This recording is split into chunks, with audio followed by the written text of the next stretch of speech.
Happy Friday, first graders. Mr. Christian back to read you today's read aloud. And in today's read aloud, we'll be reading The 5 O'Clock Band.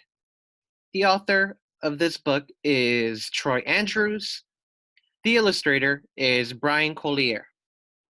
So I hope you have a comfortable place to sit. You have both ears open, ready to practice those listening skills. Your eyes focus on the screen. And let's get started with today's read aloud. The 5 O'Clock Band. Everyone's hometown is special. It's the place that helps you grow into the person that you'll become. For one little boy called Shorty, his hometown roots were very important. He was from New Orleans. And in this city, there are sounds and tastes and celebrations unlike any other place in the world.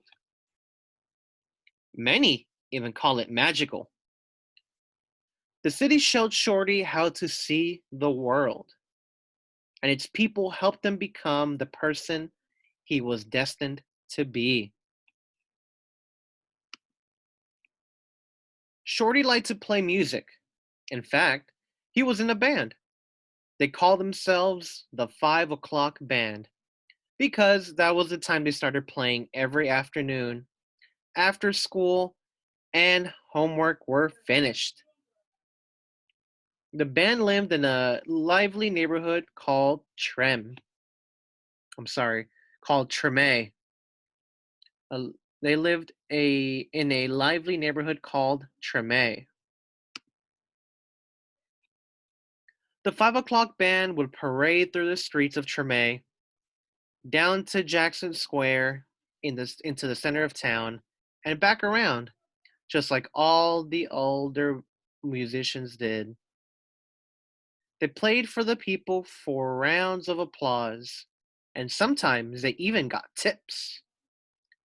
But one day, Shorty was practicing his trombone and got so lost in his own music that he forgot to meet the 5 O'Clock Band at the regular time.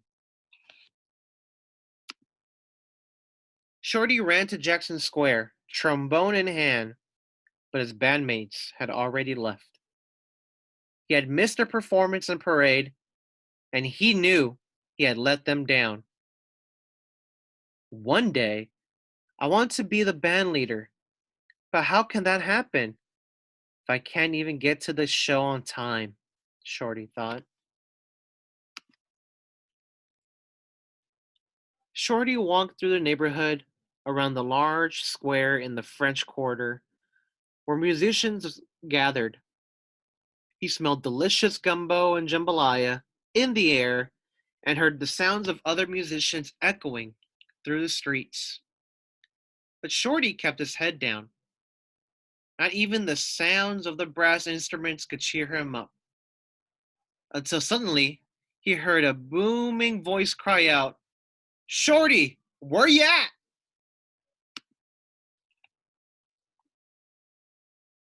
Shorty looked up to see Tuba Treme.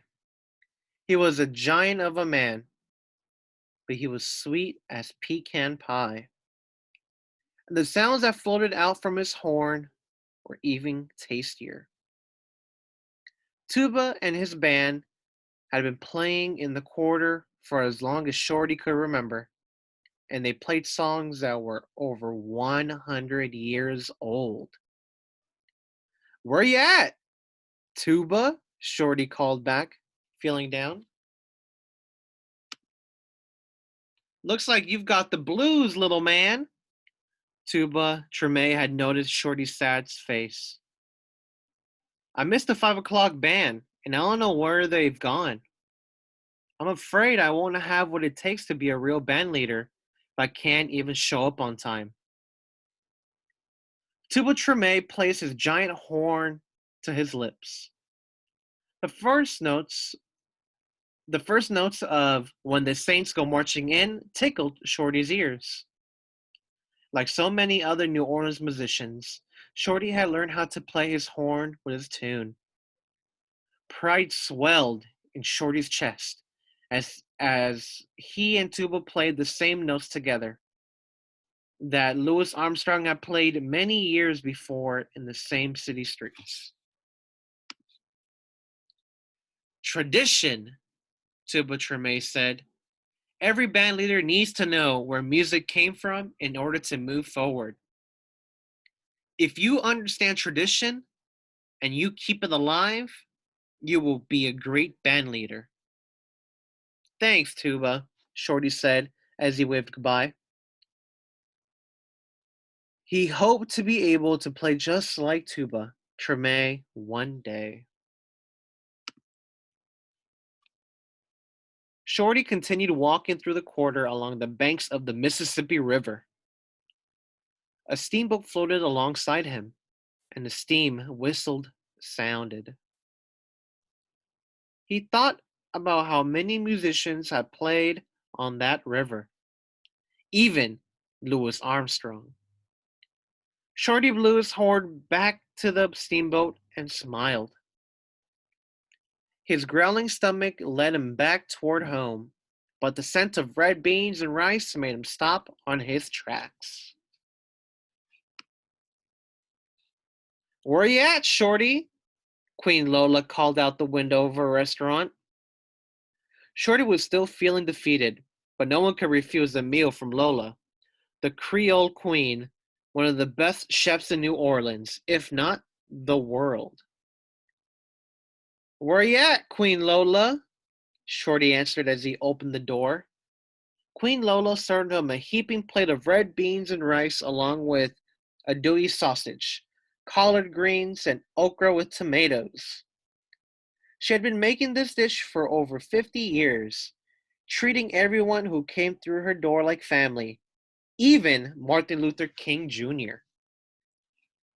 As Shorty dug in, he asked Queen Lola the question that was weighing on his heart. I let my band down today, but I want to be a great band leader and make amazing music. Just like you make amazing meals in our kitchen every day.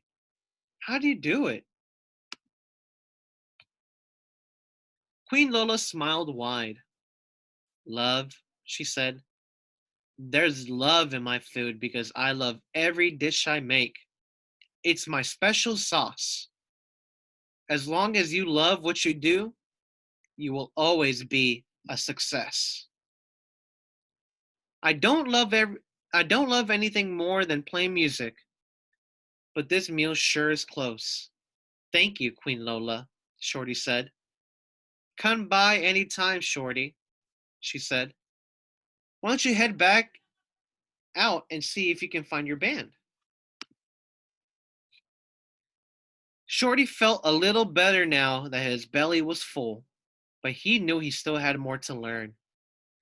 As he walked toward Treme looking for his band, he heard the rumbling of drums in the distance. It sounded like a glorious thunder. As he turned a corner, he stood face to face with the most majestic person he'd ever seen.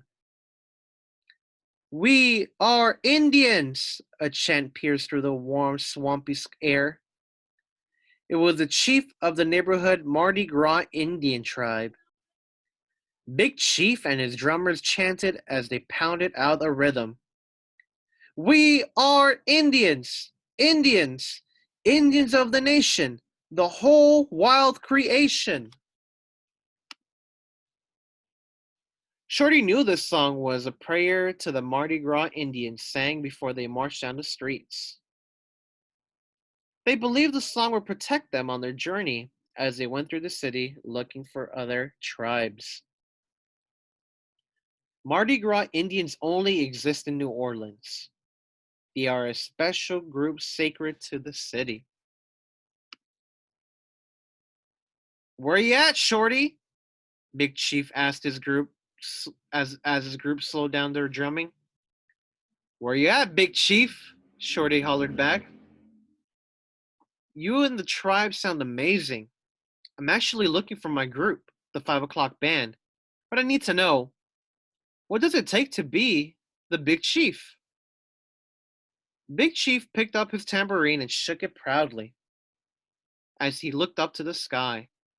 Dedication, he said. Each year, All the Indians make new suits, hand sewn from scratch. It takes a lot of time and patience, but when we hit the streets, it's worth it. We are the soul of Mardi Gras.